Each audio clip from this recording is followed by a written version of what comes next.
Welcome, this is Unlock with me, Billy Boon, dan seperti yang kalian semua bisa lihat, saya lagi ditemenin oleh ratusan penonton tidak terlihat karena ulah corona. Nah, tapi saya akan tetap semangat dan teman-teman semua harus tetap semangat karena pada malam hari ini kita akan kedatangan 2 orang narasumber yang luar biasa, spesial banget ya. Tapi sebelum saya memperkenalkan siapa mereka, saya pengen ajak teman-teman semua untuk ngambil HP, kemudian foto TV kalian selama 1 jam ke depan, dan pakai hashtag Unlock with Billy Boon dan colek saya, Billy Boon YOT. Posting di Instagram kalian masing-masing dengan caption, apa aja yang kalian dapetin dari kedua narasumber yang sharing pada malam hari ini. Oke, untuk dapetin 2 buah kacamata Oakley, persembahan dari Optik Says. So, saya nggak pengen lama-lama, saya pengen mengundang seorang YouTuber dan pebisnis muda, Edozel. Selamat malam semuanya. Senang sekali saya Edozel hari ini datang di tengah-tengah kita semua yang ajaib ya, tidak terlihat ya. Hari ini saya mau membawakan sebuah bisnis proposal buat teman-teman semua yang ada di rumah maupun yang ada di studio. Sebuah bisnis yang paling mutakhir abad ini, yaitu adalah sebuah bisnis pasti rugi. Kenapa namanya bisnis pasti rugi? Karena di bisnis ini beda, anti mainstream, berbeda dari bisnis-bisnis lainnya. Kalau bisnis lainnya itu mencari untung, kita mencari rugi, rugi, rugi. Nah, Bapak Ibu, saya tahu semuanya di sini punya uang. Saya mengerti sekali, tapi Anda bingung kan uangnya mau dikemanain? Nah, langsung aja bergabung di bisnis pasti rugi. Karena di bisnis pasti rugi, kami jamin uang Anda tidak kembali. Ayo, nah, sudah mulai berasa ya, sudah mulai berasa. Semangat, langsung excited, luar biasa. Dahsyat, dahsyat, dahsyat. Bapak Ibu semuanya, ayo sekarang bergabung. Sekarang juga di bisnis pasti rugi. Kenapa? Karena saya bawa ke sini bawa data. Data yang luar biasa. Inilah dia hasil penjualan kita. Penjualan kita luar biasa sekali, naik terus-menerus. Kenapa? Karena produknya kita itu harganya gratis alias nggak bayar. Makanya penjualnya tinggi sekali. Jadi jangan khawatir produk Anda nggak laku, bergabung sama kami langsung laku saat itu juga. Kalau keundangan, nih keundangan kita. Wah. Oh sorry, ini agak salah. Sorry. Ini agak salah, yang benar. Ini, nah ini dia. Sorry, ini charge-nya yang benar. Nah ini dia keuntungan kita. Ya ini dia. Ya ini dia. Ya, ini keuntungan kita. Sampai bulan ini kami masih merugi. Karena itu kami jamin Anda bergabung sama kita langsung rugi bersama bisnis pasti rugi. Nah, Bapak Ibu semuanya, sekarang Bapak Ibu pasti bingung bagaimana caranya saya bergabung dengan bisnis pasti rugi. Caranya gampang. Caranya gampang. Bapak Ibu tinggal mensetor uang 500.000 kepada saya sekarang juga. Dan Anda akan langsung rugi saat itu juga. Jadi begitu setor langsung rugi, rugi, rugi. Wah luar biasa. Tepuk tangan dulu dong, tepuk tangan dulu. Tepuk tangan, luar biasa. Tenang, tenang, tenang. Bapak Ibu semua mau rugi lebih banyak lagi? Gampang, caranya gampang. Tinggal setor lebih banyak. Wah, jadi semakin banyak Anda setor, semakin banyak Anda rugi. Karena uangnya tidak kembali. Saat ini, bisnis pasti rugi, sudah ada 30 pemegang saham tetap. Jadi saya sarankan buat Bapak Ibu semuanya untuk bergabung sekarang juga. Kenapa? Karena tempat pemegang saham tidak terbatas. Wah, jadi ayo sekarang juga bergabung sama bisnis pasti rugi. Hah, capek juga saya ya. Kalau menjelaskan begini rasanya kurang berasa gitu ya. Langsung aja kalau gitu saya perkenalkan bisnis pasti rugi saya yang namanya Warteg Gratis.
Bapak Ibu, mungkin uang Anda tidak akan kembali karena sudah terkonversi menjadi kebahagiaan dan senyum mereka. Sayangnya di Indonesia saat ini ada 25 juta penduduk miskin. Dan lebih dari itu, ada 75 juta penduduk Indonesia yang masih kekurangan gizi. Tapi yang paling memprihatinkan bagi saya adalah ada ratusan juta orang yang menutup matanya dan tidak mau peduli. Karena itu lahirlah warteg gratis. Warteg gratis diinisiasi untuk berbagi makanan, bentuk kami food truck, bentuk kami mobil, jadi kami bisa berkeliling ke perkampungan-perkampungan, ke panti asuhan, ke mahasiswa perantauan. Kami ada untuk membantu, tapi juga untuk menginspirasi. Kenapa? Karena dulu saya waktu masih muda, saya juga pernah merasakan rasanya kesusahan makan, tapi saya beruntung. Saya bertemu dengan seorang ibu yang mengizinkan saya makan gratis di rumahnya. Hal ini yang menginspirasikan saya sehingga saya menginisiasi gerakan warteg gratis. Harapan saya orang-orang yang saya bantu, 5 tahun lagi, 10 tahun lagi mereka bisa melakukan hal yang sama dan membantu lebih banyak orang. Kalau saat ini kita bisa membantu 3.000 orang setiap bulannya, bayangkan kalau 3.000 orang itu bisa membantu 3.000 orang lagi, kita bisa membantu jutaan orang setiap bulannya. Tapi saya mengerti Bapak Ibu, saya nggak bisa sendirian. Karena itu saya mau mengajak Bapak Ibu untuk berinvestasi di gerakan kami, warteg gratis. Bapak Ibu bisa berkontribusi melalui kitabisa.com/warteggratisedozel. Atau kalau ingin menjadi pemegang saham kita atau donatur tetap, Bapak Ibu bisa berdonasi 500.000 per bulan melalui Instagram kami di warteg gratis. Saya mengerti bahwa uang Bapak Ibu tidak akan kembali, tapi saya percaya bahwa tidak ada satu orang pun yang menjadi miskin karena memberi. Dan terlebih dari itu, kami percaya bahwa dunia ini tidak butuh lebih banyak orang sukses, tapi butuh lebih banyak orang baik. Saya Dozel untuk warteg gratis.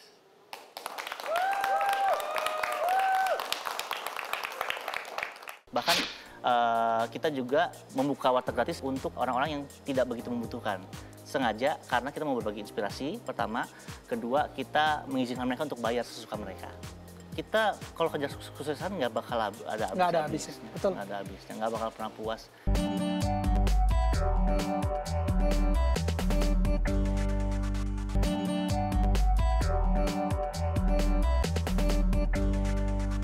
Bro, thank you so much udah sharing. Sama-sama. Bisnis pasti rugi ya. Emang anti mainstream doang. Bro, Yes. jadi gini, tadi nyempet ngomongin sedikit mengenai kenapa kepikiran bikin warteg gratisnya Yes. gitu. Oke, dielaborate lebih coba. Emang dulu ada pengalaman apa sih? Emang dibantu seperti apa sih? Jadi dulu itu saya waktu SMA kan sendirian di Jakarta. Oke. Nah, kiriman dari orang tua dari Papua tuh cuma dikirim 300.000 sebulan. Which is cuma cukup untuk ongkos ke sekolah, kemudian makan siang di warteg. Nah, makan malamnya biasanya saya bingung mau makan apa, mau makan apa enggak. Kalau enggak ntar minggu depan mau makan apa, uangnya harus ditabung lagi gitu kan. Tapi untungnya ada ibunya teman saya yang baik sekali. Dia tahu kondisi ekonomi saya kesusahan, ngekos di Jakarta sendirian. Jadi tiap malam, ayo makan aja di rumah saya gitu. Ya udah, jadilah saya numpang makan sama beliau 2 tahun non-stop. Ini sulit dipercaya loh. Dozel yang sekarang ini tajir melintir. Waduh. Ini dulunya kayak begitu. Percaya nggak percaya, rahasianya bisa jadi posisi seperti sekarang adalah banyak memberi. Banyak memberi. Saya merasa kalau semakin banyak kita memberi, semakin banyak kita diberkati. Ya, makanya tadi juga nyempat bilang kayaknya nggak pernah ketemu ada orang yang bilang, Mas Edo atau Mas Billy, saya sekarang miskin karena saya sering memberi. Nggak pernah ada Yes, ketemu nggak pernah ada. yang kayak ngomong kayak gitu ya? Nggak pernah ada. Yang saya temuin malah karena saya mulai memberi, saya makin banyak berkat. Tapi berkatnya nggak melulu harus uang. Iya. Kayak bahagia, peace. Jadi banyak teman. Jadi banyak teman, exactly, banyak koneksi. Jujur semenjak saya inisiasi warteg gratis, saya banyak banget ketemu orang-orang yang luar biasa, termasuk Mas Billy. Aduh. Ya, Mas Billy kan mungkin saya karena warteg gratis kan? Iya, kan? betul, Benar betul, kan? Kalau betul. nggak ada warteg gratis, mana mungkin saya cuma YouTubers biasa. Ya dong, jadi banyak banget hikmat dan berkat yang saya dapatkan semenjak saya melakukan gerakan ini. Oke. Gitu. Terus kalau ngomongin dari warteg gratis ini, itu nggak ngeliat berbaginya, nggak ngeliat agama kan? Nggak ngeliat agama. Ini harus saya klarifikasi. Iya, sama sekali tidak. Bahkan kalau lihat di Instagram kita, manajernya kita aja berhijab, kepala masak kita pun berhijab. Panti asuhan yang paling sering kita kunjungi sebenarnya malah panti asuhan yang Muslim gitu. Jadi kita nggak lihat agama, nggak lihat suku, nggak lihat pilihan politik ya kan. Jadi semua yang memang membutuhkan kita bantu. Bahkan kita juga membuka warteg gratis untuk orang-orang yang tidak begitu membutuhkan. Sengaja karena kita mau berbagi inspirasi pertama, kedua kita mengizinkan mereka untuk bayar sesuka mereka. Oke. Gitu. Jadi istilahnya subsidi silang lah. Subsidi silang. Oke. Nah, sekarang ini bulan suci Ramadan. Kita sudah ada campaign. Ada program? Ada. Oke. Program kita adalah buka puasa gratis setiap hari. Buka puasa gratis setiap hari. Iya, ini makanya benar tadi ya. Iya. Buat investor, buat yang mau jadi pemegang saham atau apapun itu, jadi mitra itu udah pasti rugi aja deh. Udah pasti rugi dari duit. Tapi saya yakin pasti lebih banyak yang didapatkan pahalanya. Ya, kita nggak usah ngomongin lah, itu udah pasti bonus lah ya. Dalam kita berbagi pasti berkat makin banyak buat kita. Oke, jadi apa tadi? Bulan ini buka puasa gratis setiap hari. Makanya sekarang ini kita juga butuh banyak volunteer, butuh teman-teman juga yang operasional juga lagi pada ketar-ketir cari partner supaya kita bisa nongkrong di depan rumah makan mereka atau di kafe mereka atau di barbershopnya mereka supaya kita bisa bagi-bagi buka puasa gitu. Nah, jadi kalau sekarang ini warteg gratis udah ada di mana aja? Kita sudah ada di 3 kota. 3 kota. Sekarang ini ada di Tangerang, Banten yang pusatnya yang saya handle sendiri. Kedua itu ada di Yogyakarta. Yang ketiga itu ada di Gresik, Jawa Timur. Jadi impian besar saya pengennya di setiap kota di Indonesia punya warteg gratisnya masing-masing. Waduh, ini dia nih. Visi besar, makanya saya nggak bisa sendirian. Makanya saya butuh teman-teman untuk berbagi cerita, inspirasi warteg gratis untuk untuk membantu kita juga secara operasional gitu. Oke, nanya dikit. Ya. Kalau mau nyumbang, istilahnya apa sih nyumbang? Apa invest gitu? Nyumbang atau apa sih? Kita sebutnya donatur tetap kita sebutnya pemegang saham. Pemegang saham. Oke. Tapi kalau nggak jadi donatur tetap bisa dong sekali-sekali bisa kan? Bisa donasi. Nah, pertanyaannya kalau donasi itu ada limit bottomnya nggak kan? Mungkin di luar sana banyak yang aduh saya pengen bisa berbagi nih ke warteg gratis, tapi saya bulan ini cuman lagi bisa Rp15.000 misalnya. Diterima nggak tuh? Justru saya ini mendorong teman-teman untuk kasih Rp1.000 aja. Rp1.000 aja. Rupiah nih ya, bukan dolar ya. Rp1.000 aja. Kenapa? Karena kan puji Tuhan saya punya followers yang cukup banyak. Saya ada 1,7 juta followers di Instagram. Luar biasa. Puji Tuhan. Oke. Jadi bayangkan ya, kalau 1,7 juta followers saya semuanya tergerak untuk kasih Rp1.000, itu dapat berapa? 1,7 miliar. Itu udah cukup untuk bikin berapa cabang lagi gitu, bisa bikin kayak 17 cabang lagi. Jadi Rp1.000 memang nilai terendah karena aplikasi yang kita pakai Tips.com. Jadi ada bawah bottomnya ya Rp100.000. Tapi sebenarnya semua bentuk apapun juga kita terima pasti. Oke, dan saya sering ngomong ke Yoters, ke anak-anak muda bahwa sebenarnya dalam berdonasi itu bukan masalah bisa atau nggak bisa. Sebenarnya lebih ke mau atau nggak mau. Karena zaman ya mungkin zaman dulu ya, ketika kita mau nyumbang tuh yang aduh kalau gue nyumbang cuma 25.000 malu, karena teman-teman nyumbangnya 100.000 gitu. Zaman now sebenarnya kita nggak perlu ngomongin malu atau enggak, tapi masalah kita bener ikhlas apa enggak nyumbangnya. Dan ya itu tadi berdonasi itu jangan sampai kita bilangnya yang nanti deh Mas Edo tunggu saya kaya baru saya berbagi ya. Itu kayaknya kagak kejadian-jadian. Soalnya berdonasi itu it's all about habit kan. Iya, betul. Latihan. Oke, sekarang cuma baru sanggup 1.000. Ya nggak apa-apa. Coba aja lakuin konsisten gitu kan. Mungkin ya berkat makin banyak, mungkin bulan depan atau 2 tahun lagi udah bisa naik jadi 5.000. Yes, betul. Gitu kan? Saya setuju banget. Oke. Dok, balik ke warteg gratis ya. Sekarang kalau misalnya omong kosong yang nonton kita ini ada pengusaha atau anak muda yang pengen bareng-bareng bikin satu grup, misalnya di Makassar. Terus dia bilang, saya pengen menjadi bagian dari bisnisnya Mas Edo di warteg gratis. Step berikutnya apa? Step berikutnya adalah follow warteg gratis, kemudian isi formulir sebagai franchisee. Oke, ini beneran kayak bisnis nih. Iya beneran, kita memang running ini seperti bisnis. Kenapa? Karena kita ingin sustainable. Oke. Nggak cuma gerakan apa namanya. Kalau cuma mau bagi-bagi doang mah bisa kita kumpul-kumpulan sama keluarga, naik mobil bagi-bagi itu bisa. Cuma kita pengennya jadi sebuah bisnis yang bukan bisnis, jadi gerakan sosial yang sustainable. Kita udah bikin SOP-nya, kita udah bikin franchise-nya, kita sudah bikin IP-nya. Jadi tapi franchise-nya gratis. Jadi yang penting ada... Biasa mah franchise bayar 250 juta di depan gitu. Enggak ini ya? Ini gratis, malah kita yang supply uangnya kan. Yang penting mereka punya hati, mereka punya hati mau ngejalanin. Ini juga yang terjadi sama teman-teman di Gresik, Jawa Timur. Mereka biasanya bagi-bagi makanan, ya udah kumpul-kumpulan aja, apa kayak semacam perkumpulan lah gitu. Dia hubungin kita mau, ya udah kita kasih mobilnya. Kemudian kita kasih dananya juga, mereka yang bergerak, yang kita cuma minta laporan aja, laporan sama foto-foto gitu. Iya. Integritas penting nih ya. Penting. Jadi niat plus integritas nih ya, supaya bisa sustainable terus gitu. Oke, bro, sebagai YouTuber, follower udah 1,7 juta, mungkin pada saat ini tayang, besok udah jadi 3,5 gitu ya. Nah, kok kayak punya banyak waktu aja gitu loh ngurus-ngurusin kayak beginian, men? Kenapa ya? Karena saya merasa dunia ini nggak perlu lebih banyak orang sukses, Mas. Gitu. Dunia ini butuh lebih banyak orang baik, butuh lebih banyak orang yang punya impact. Kita kalau kerja kesuksesan nggak bakal ada habisnya, nggak ada habisnya, nggak bakal pernah puas. Dan yang jadi masalah adalah, saya tahu nih, teman-teman penonton Metro TV pasti ada ngerasa kayak ada black hole di hatinya gitu. Gue udah kerja, udah berprestasi gitu, tapi kok cuma berasanya cuma seminggu seneng, abis itu gue harus cari sesuatu lagi yang baru. Kalau kita sudah berdampak, udah ngerti sama panggilannya kita udah nggak perlu ngejar-ngejar ambisi untuk jadi sebesar-besar apa. Kita sudah konten sama apa yang kita punya, kita sudah konten, sudah feel good, like I should. Iya. Itu barusan dari tadi saya senyum, saya pengen ngomong itu. Feel content dan feel fulfilled. Yes, fulfilled. Iya kan? Yes. Ngerasa kita memang sudah, ya tapi ini udah kayak ngomongin dewa, ini nggak semua orang bisa relate loh.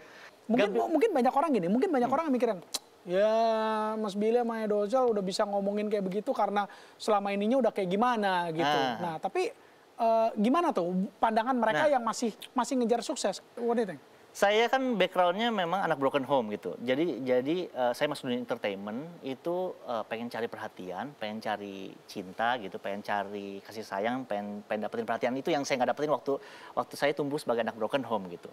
Jadi saya masuk dunia entertainment, saya pengen dicintai banyak orang, pengen populer gitu. Saya berusaha sebisa mungkin casting di TV ditolak, casting iklan ditolak. Jadi YouTubers dulu zaman 2011 setengah mati. Mau dapat 10.000 subscribers setengah mati. Tapi begitu saya berubah pemikiran saya bahwa saya pengen jadi YouTuber, saya mau masuk dunia entertainment, pengen jadi impact buat generasi muda. Beda loh Mas. Saya kerja tidak sekeras dulu, tapi kayak dibukain jalan aja gitu. Tiba-tiba setahun 500.000 subscribers, tahun berikutnya 1 juta subscribers. Sekarang YouTube kita udah 3,6 juta subscribers Mas. Padahal kerjanya saya, kalau dibandingin, itu lebih keras dulu dibandingkan sekarang ini. Kelucuan saya nih, lebih lucu saya yang dulu dibandingkan saya yang sudah berkeluarga dan punya anak. It's true. Jadi menurut saya kalau kita punya tujuan yang baik, pasti yang bukakan jalan tuh bukan manusia-manusia biasa, tapi Tuhan sendiri yang buka jalan. Saya percaya Jack Ma tidak bisa sukses ini kalau dulu dia bikinnya dia pengen jadi kaya. Tapi enggak kan, dia pengen bantu industri-industri, pabrik-pabrik, rumahan di China untuk dapetin market yang lebih besar kan. Saya percaya bahwa William Tanu, Tokopedia nggak bisa sebesar ini kalau dia tujuannya pengen memperkaya diri sendiri, tapi nggak kan, dia pengen biar UKM ini yang di seluruh dunia yang susah dapat exposure dan susah dapat market, dia yang sediain marketnya. Jadi saya percaya kalau kita punya tujuan yang benar dalam melakukan apapun dalam hidup kita, nanti yang bukakan jalan bukan manusia biasa. Very good, very good. Nah, ada yang bilang bahwa berbuat baik itu adiktif loh. Oh iya, itu benar. Itu benar. Karena pada saat kita memberi, sebenarnya kita menerima lebih banyak. Oke, nah jadi ya semakin kita banyak memberi, yang sebenarnya nerima tuh, tapi sebenarnya mungkin agak nggak masuk akal kayak kalau diomong di bahasa tuh nggak masuk akal. Harus dirasakan memang. Kita memberi tapi malah yang lebih banyak menerima kita. Iya betul. Kok bisa gitu? Ada ya.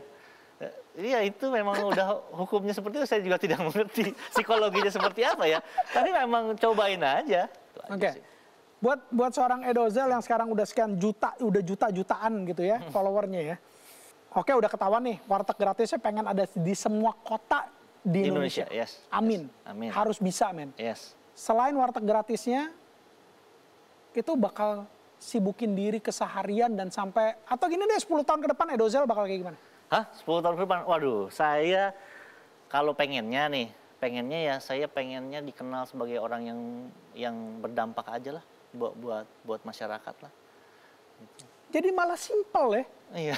Kalau dulu pengennya jadi sukses, mungkin tajir melintir, pengen beli apa, mobil-mobil keren, punya rumah gede, punya segala macem. Sekarang jadi malah simpel, jadi yang pengen jadi orang berdampak aja lah gitu. Segitu simpel ya. Lucu ya. Hah? Lucu ya. Tapi memang begitu. Saya rasa the problem sama banyak orang sekarang adalah mereka memproyeksikan diri mereka seperti orang lain. Jadi misalnya, oh saya lihat si A kaya, oh saya lihat si Instagramnya jalan-jalan terus, oh saya pengen seperti dia, saya akan bahagia. Padahal enggak. Begitu coba jadi dia, belum tentu bahagia. Jadi kita harus tahu nih, apa yang menjadi panggilan kita, apa yang menjadi passionnya kita, baru kita jalanin terus dengan tujuan yang benar. Nah, gimana caranya supaya kita tahu passionnya kita? Passion dan purpose kita. Saya balikin pertanyaannya. Nggak boleh, ini host. Di sini host. Ini bukan YouTube. This is not YouTube channel. This is not your YouTube channel. This is Unlock with Billy Boon. Jadi Billy Boon yang nanya. Ya udah, saya bertanya sama diri saya sendiri kalau begitu. Gimana? Jadi satu-satunya cara untuk tahu apa yang kita suka adalah dengan cara mencoba. Kita bisa tahu, saya bisa tahu saya suka makan bakso merek ini karena saya pernah cobain bakso merek ini. Iya.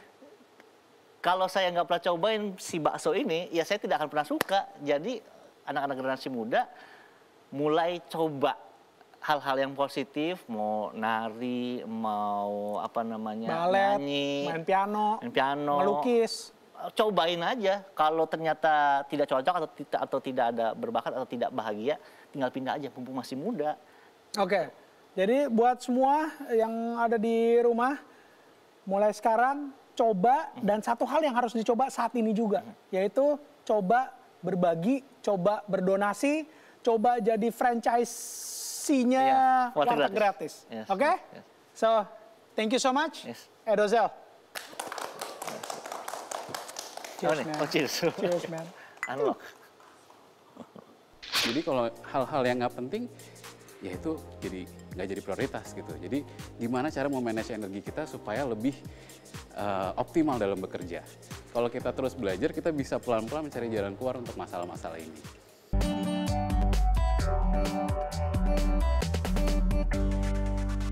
Oke, kita masih di Unlock with me, Billy Boon, dan sebentar lagi saya akan mengenalkan narasumber berikut. Ya, pastikan habis ini ke Instagram saya @billyboonyot, kemudian tulis komen di komennya apa aja yang kalian suka sama apa yang disampaikan oleh narsum tadi dan narsum yang sekarang. Oke? Without any further ado, saya mau memperkenalkan bapaknya podcast Indonesia, Tio.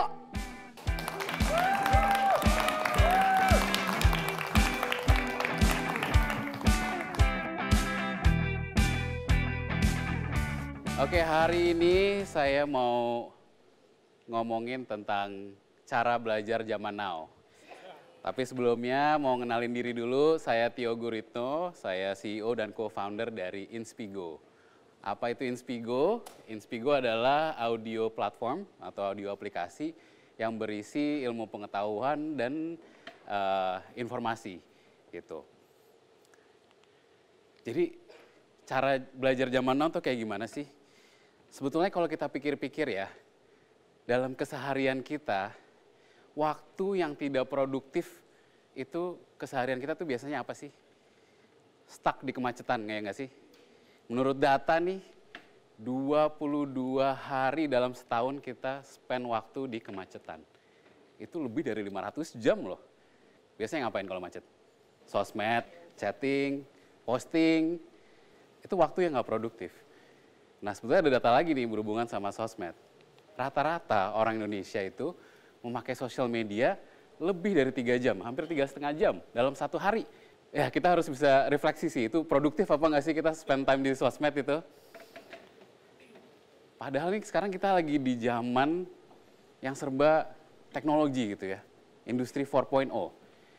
Jadi waktu-waktu nggak produktif ini sebetulnya harus kita bikin produktif gitu. Mungkin artificial intelligence kedengarannya tuh kayak sangat canggih banget gitu ya, jauh banget di Indonesia. Tapi kita sehari-hari make. Kita pakai peta, mau pergi ke satu tujuan, kita lihat berapa lama durasinya, lewat jalan mana yang cepat. Itu bentuk artificial intelligence juga. Teknologi canggih-canggih ini lama-lama bisa menggantikan kita loh. Ini bukannya nakut-nakutin ya, tapi emang seriously bisa menggantikan. Jadi sekarang teknologi makin canggih, kalau kita nggak bergerak untuk belajar terus, gimana gitu. Saya ngomong ini karena memang background saya teknologi. Saya lama di Silicon Valley, 12 tahun di Silicon Valley, 16 tahun di dunia teknologi. Jadi saya melihat gitu, dengan mata saya sendiri gitu ya, betapa cepatnya teknologi majunya gitu. Tapi jangan khawatir, sebetulnya nanti banyak juga teknologi yang melahirkan pekerjaan-pekerjaan baru yang mengurusi robot-robot tadi itu gitu. Tapi kita harus selalu up to date lah dengan ilmu-ilmu ini. Kita bisa selalu belajar kapan aja, di mana aja, di dalam keseharian kita nih. Video bisa, kita belajar lewat video, tapi apakah bisa menemani keseharian kita? Apakah bisa multitasking? Apakah kita sambil naik ojek bisa sambil konsum video gitu? Yang ada handphone kita dicolong mungkin gitu ya. Gimana kalau audio? Audio tuh banyak yang belum mengeksplor gitu ya. Padahal audio itu sangat dekat dengan kita. Kita sering dengerin radio, ya nggak sih? Terus juga ada studi, ini dalam negeri dari satu universitas di Palembang, penelitinya dari sana. Mereka menggunakan bacaan dan podcast untuk mengajarkan anak-anak SD belajar bahasa Inggris.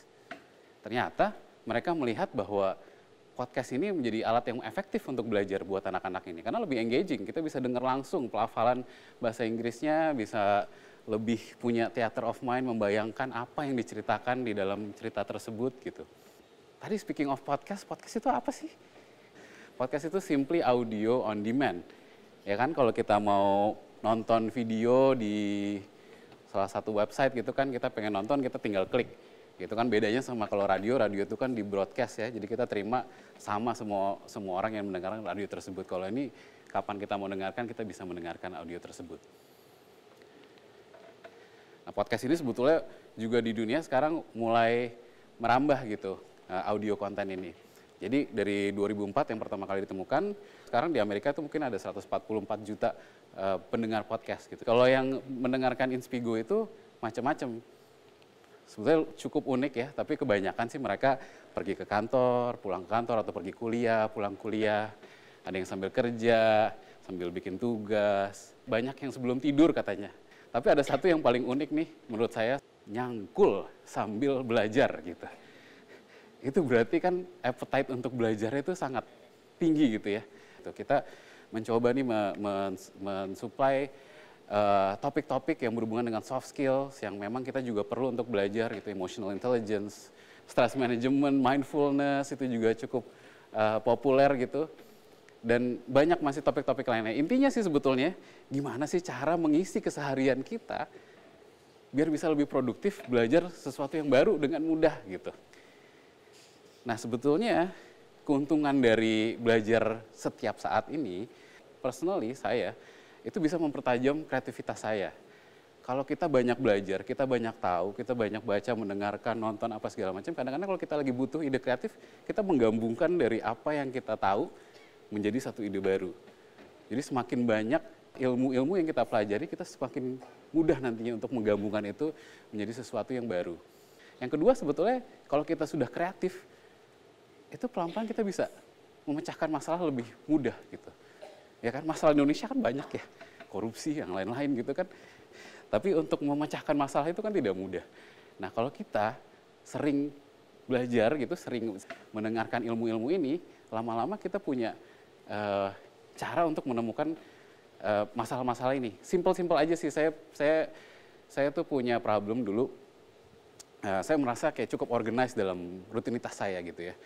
Tapi ternyata setelah saya mendengarkan salah satu podcast juga di Inspigo gitu tentang energy management dari Ricky Setiawan gitu, dia bilang yang mesti di-manage itu malah energi lo, bukan waktu lo gitu. Karena energi ya kita punya cuma segini, waktu sih ya segitu-segitu aja. Tapi kalau lo mau optimal energinya, jadi kalau hal-hal yang nggak penting, ya itu jadi nggak jadi prioritas gitu. Jadi gimana cara memanage energi kita supaya lebih optimal dalam bekerja. Itu ya memecahkan masalah saya yang simple lah gitu, bukan yang kompleks ya. Tapi at least kalau kita terus belajar, kita bisa pelan-pelan mencari jalan keluar untuk masalah-masalah ini. Jadi cobain aja deh kalau yang belum nyobain belajar dengan audio. Saya pengen encourage teman-teman untuk bisa merebut waktu-waktu yang tidak produktif menjadi lebih produktif. Teknologi sekarang makin canggih nih, canggih banget. Ini benar-benar kayak ada pressure gitu di dalam diri saya. Waktu di Silicon Valley itu secara natural tuh emang harus belajar terus, kalau nggak ketinggalan nih sama peers-peers yang lain gitu kan.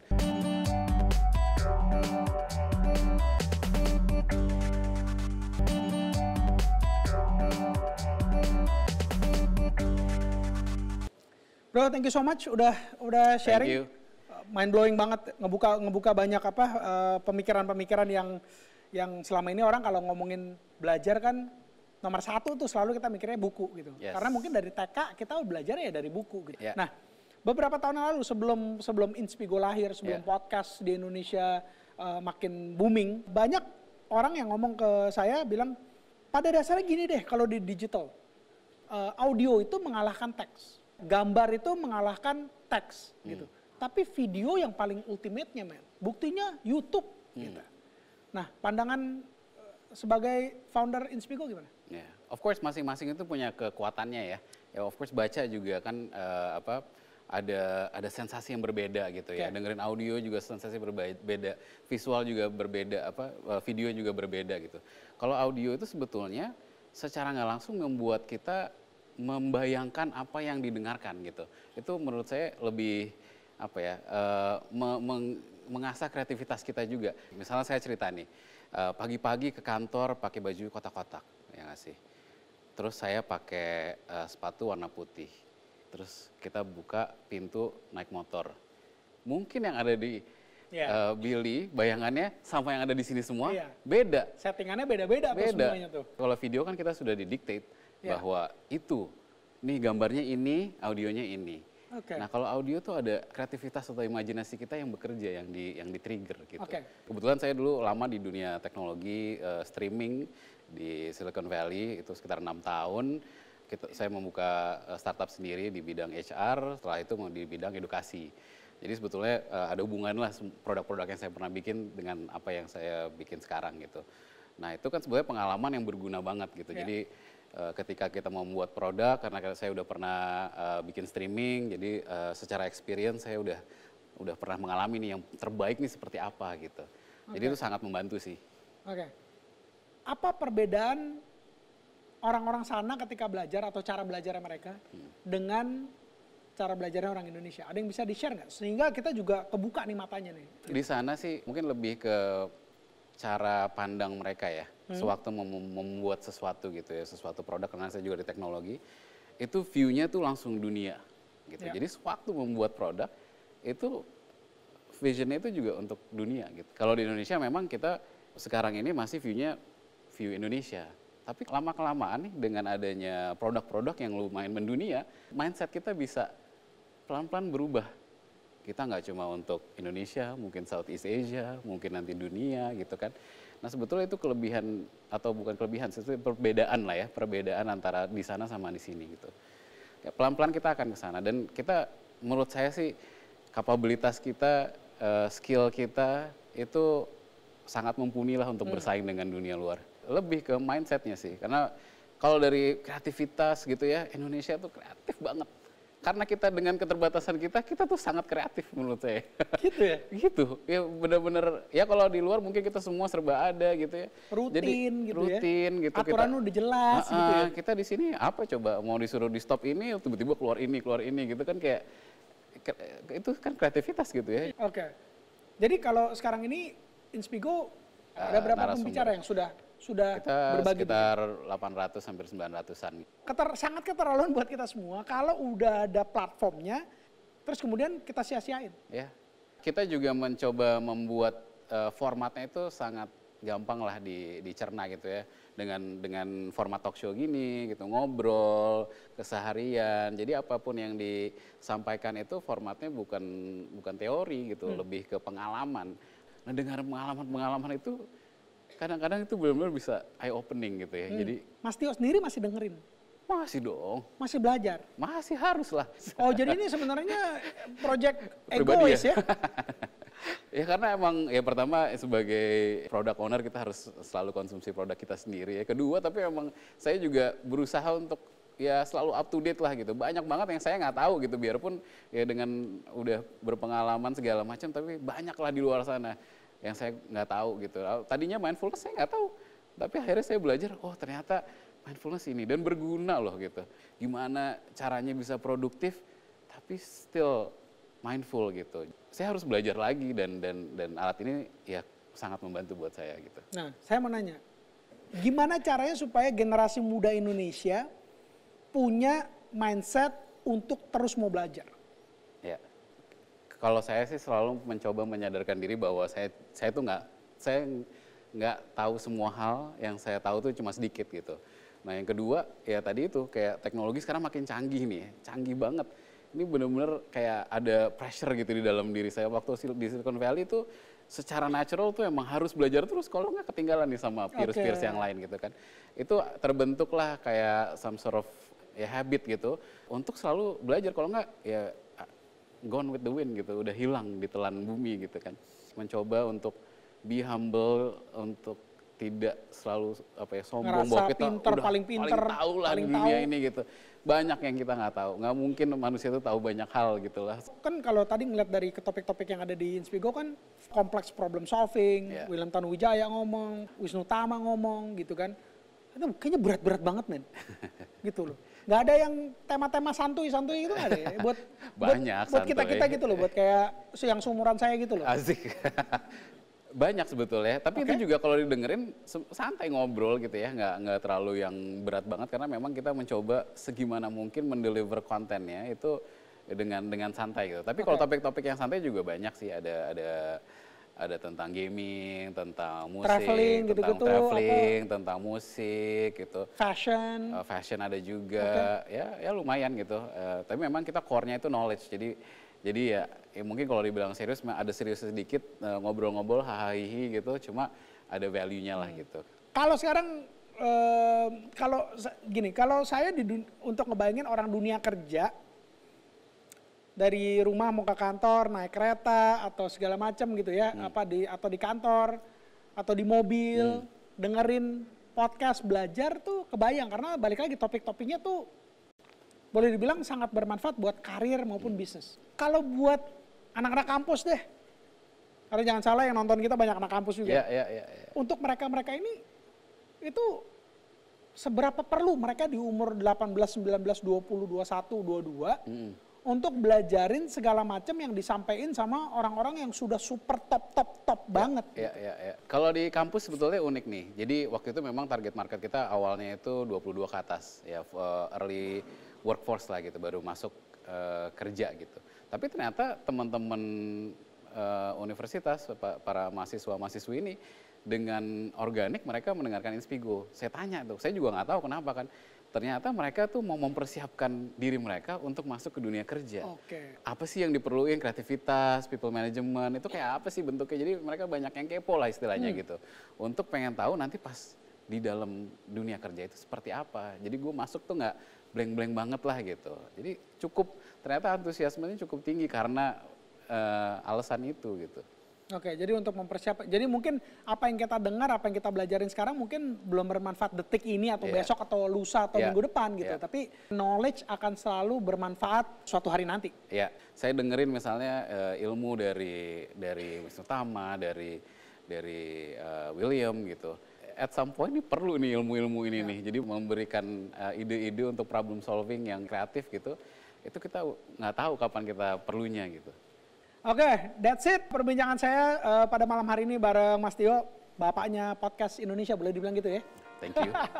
Semoga bermanfaat dan pastikan sekarang juga ke Instagram saya, follow dan kemudian di kolom komennya tulis apa aja yang teman-teman semua suka dari apa yang sudah disampaikan oleh dua narsum Unlock pada malam hari ini ya.